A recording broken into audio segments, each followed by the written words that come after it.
here's the dealio. They told me the rules. You ready for this? You have 6 weeks to build it. You can build whatever you want. It has to be able to pull itself up a 20-foot ramp to be on stage. And if we're gonna use pyrotechnics, we have to tell them so they can get the proper permit. I gotta admit, I haven't been watching the backer build-off because it sucks. I don't even know that they're building motorcycles anymore on that show. I think they build just these atrocities of rubber and paint and bedazzled up junk. In the rules, it doesn't even say that it has to be a motorcycle. I think that's why all this other been turning up in this competition.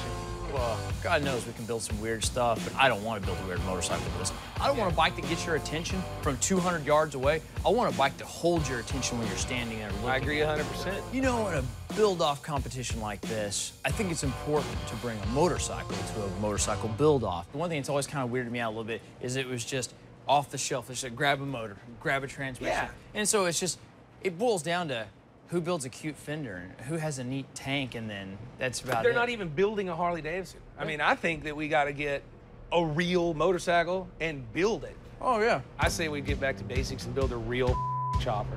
As far as competition, Paul Jr., Paul Sr., not worried about those guys at all. They build stuff made out of blenders and wrenches and crap and glue it all on there and call it a motorcycle. Jesse, pretty talented guy, but I think he's just out of touch with reality and beat down and old and worn out and just, I don't even know why he's doing this. He doesn't need the money. He damn sure doesn't need any more attention.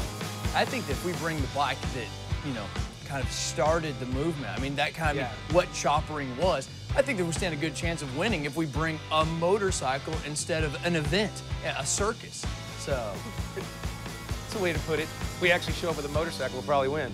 A lot of people don't know Gas Monkey Garage also does motorcycles, but we do. We've built some world-class bikes, and they're in some of the best collections in America. So we're pretty fired up about this. It's us against the Numbskulls in New York and Jesse James. Let's get after it.